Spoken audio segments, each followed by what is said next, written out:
So if it's been a while since you've been like on a boat or on a roller coaster, you might have to go back a little bit in your memory to remember. But when you get back to your bed or back home or back in the car, but as soon as you are away from the roller coaster or from the boat, if you've had a long day, like hours of roller coaster riding or boat riding, or even just sitting on a dock, you might be back in a stable place, but feeling like the room is rocking, like a dock or like a boat that's just waiting between the wake or the waves of water, or even the roller coaster. You know, you might get a sense that you're still moving and on a ride when you're not.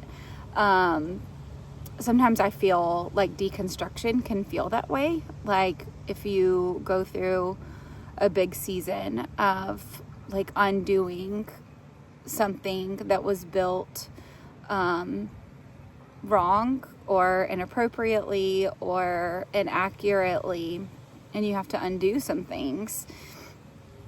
Sometimes it feels like that deconstruction is still happening when it's not. And the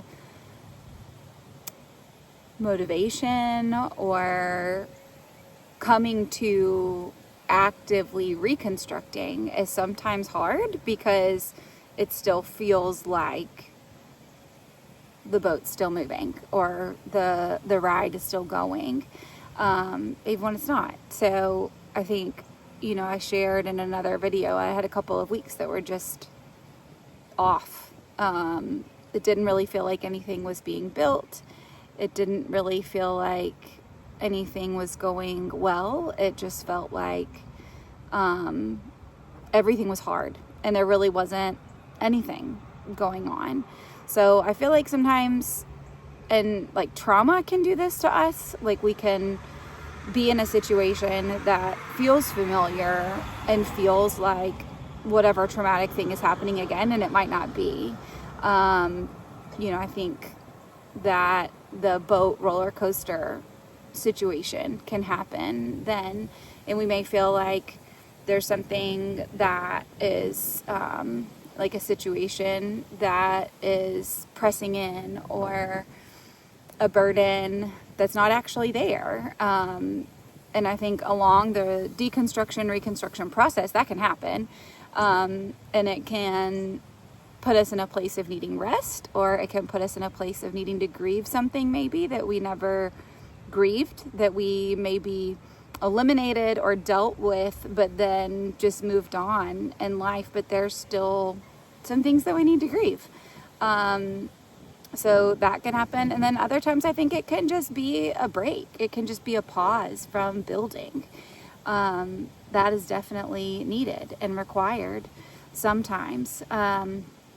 But if you're in that place that I was a couple of weeks ago, sometimes feeling like nothing's happening can kind of lull us, almost like the wake of the boat. It can kind of lull us into, well, this is life now. Like the deconstructed is where we're supposed to be. But I feel like this week it's been evident to me that to think of something as like, just the word unshackled came to mind. Like, and I just kind of was envisioning, you know, the old movies where you would have like the dark dungeon and the like stake in the middle and the shackles attached, and there's a dirt floor and a hole in the wall that just like you can see light, but it's really dark and just dirt. And you know, if there's ever been a time where you felt just totally trapped and imprisoned and you're not anymore, this process of deconstruction can sometimes make you feel like you're back there, but you're not. Or it might look like it or feel like it, or you might be able to feel the dirt underneath, but you're unshackled. The shackles are open on the ground, not on you. And the chain is not attached and the door is not locked. But sometimes we'll sit there on the dirt floor thinking like, well, I took all the wrong away, so I've done what I need to do. But I think ultimately, like, the deconstruction process is always for the purpose of reconstruction, for building what was supposed to be in its place. And so if I have any encouragement, it's that to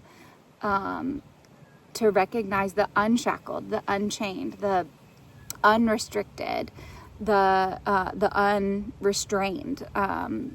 If you've ever been restrained, restricted, shackled, chained, the deconstruction process can make you feel like you're there again, or to make you feel like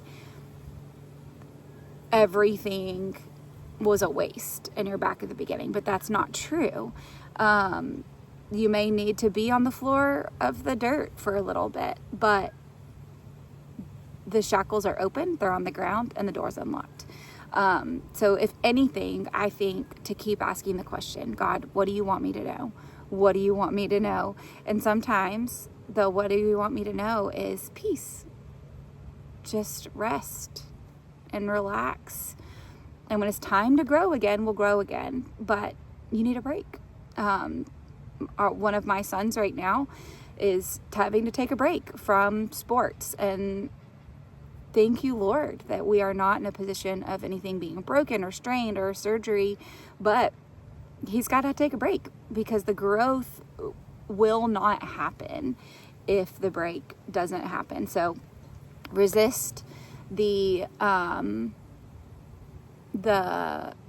belief or the listlessness that it's not getting better, or that it's worse than it's ever been, or it'll never get better.